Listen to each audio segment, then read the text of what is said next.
국민의 눈과 귀를 막는 방송과 언론사와 언론인. 총칼보다 무서운 것이 무엇입니까? 우리는 지난날 총칼보다 강한 것이 펜이라는 말을 해왔습니다. 그것은 왜일까요? 총과 칼은 사람을 해치는 무기들입니다. 살상 무기보다 무서운 것은 말과 글로 사람을 매장할 수 있기 때문입니다. 그런 이유로 다치거나 죽는 것보다 무서운 것입니다.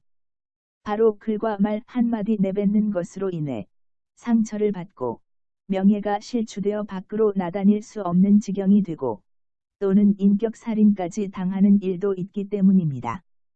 그로 인해 사랑하는 이들이 있는 이 땅을 떠나 외국으로 이민까지 가는 경우가 적지 않습니다. 우리는 흔히 이런 말들을 하곤 합니다. 세 사람이 한 사람 바보 만드는 것처럼 쉬운 것도 없다고 말입니다. 이처럼 글과 사람의 말 한마디는 총칼보다 더 무섭고 두려울 수 있는 것입니다. 요즘은 언어폭력이라는 말도 많이들 쓰고 있습니다. 언어폭력은 범죄로 처벌도 받습니다. 말 한마디가 사랑하는 사람에게 비수처럼 박힌다는 말들을 가끔 들어보셨거나 경험한 바 있을 겁니다. 비수가 뭡니까? 바로 살상무기죠. 이렇듯 긴 서론을 이야기하는 이유는 우리나라의 언론사와 자칭 기자들이라고 하는 사람들이 방송하고 쓰는 기사가 진실은 외면하고 왜곡하고 편파 방송하는 기사를 써서 우리나라 국민을 분열시키고 있기 때문입니다.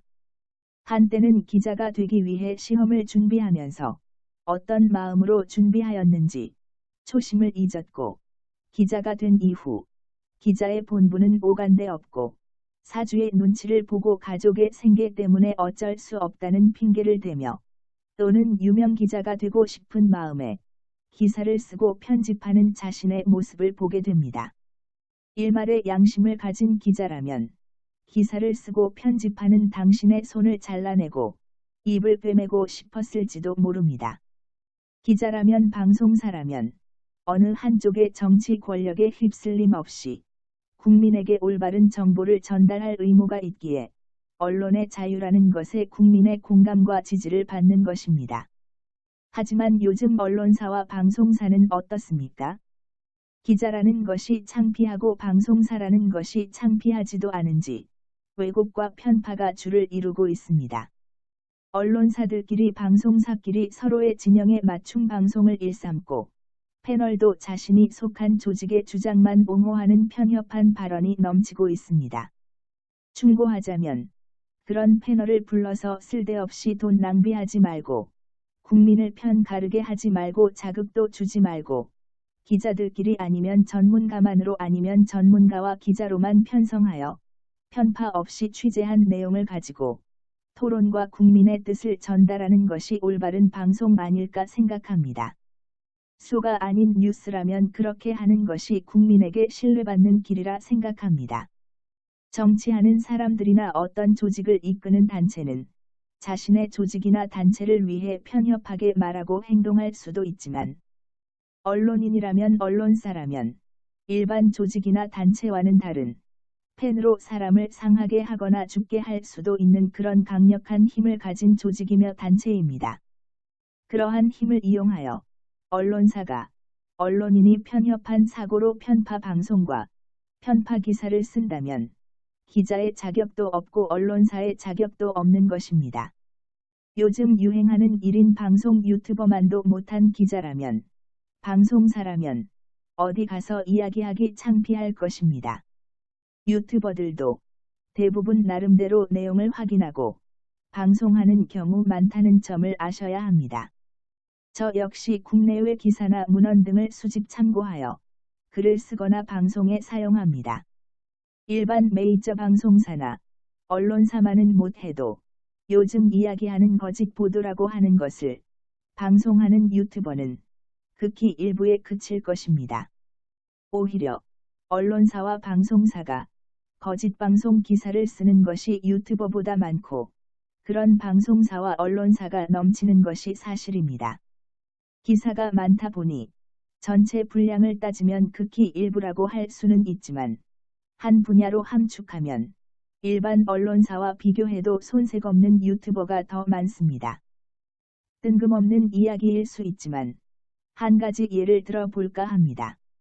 대한민국의 현재 상황을 다루는 기사를 찾아볼 수 없어 직접 관련한 것들을 찾아보면서 그동안 그냥저냥 막연하게 알고 있는 것들을 찾아보다가 비교할 만한 것을 찾을 수 있었는데 그것이 아래 내용입니다. 지금 대한민국의 언론사들의 행태는 베트남의 공산화 직전의 그때와 매우 흡사합니다. 국내의 사정도 그렇고 국민의 행동도 베트남의 그때와 너무나 비슷하여 놀랐습니다. 최근 필리핀과 베트남에 대한 미군 철수 전후의 기록을 찾아보면서 그 당시의 필리핀이나 베트남의 국내 사정, 특히 베트남의 사정과 너무나 비슷하여 놀랐습니다.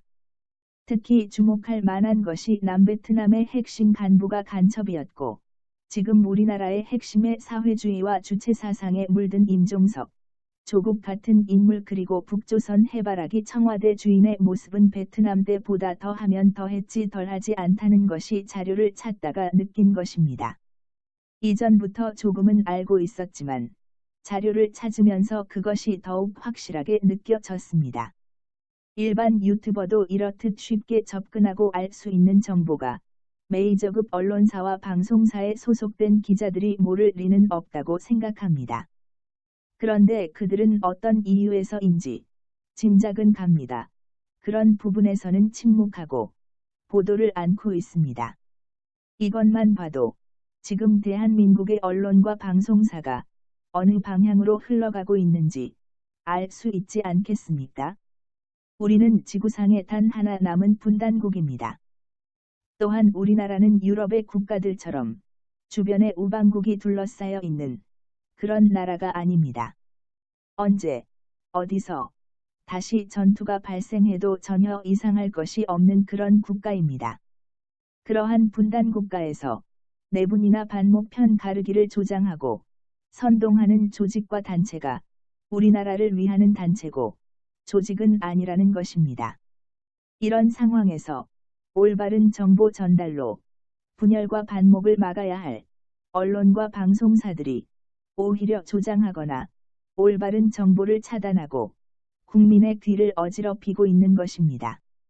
이 글을 보시는 조직이나 단체에 속한 그리고 언론인이나 방송을 하시는 분들께 당부드립니다.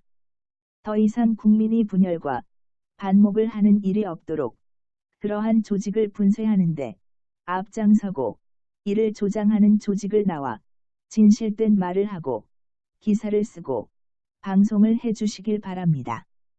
특히 교사들은 대한민국의 미래를 이끌어갈 새싹을 키우는 막중한 임무와 의무를 진 단체며 조직입니다. 말과 행동을 더욱 조심해야 하지만 지금 전교조는 무엇을 가르치고 무엇을 하고 있습니까? 전교조를 만들면서 뭐라고 했습니까? 참교육.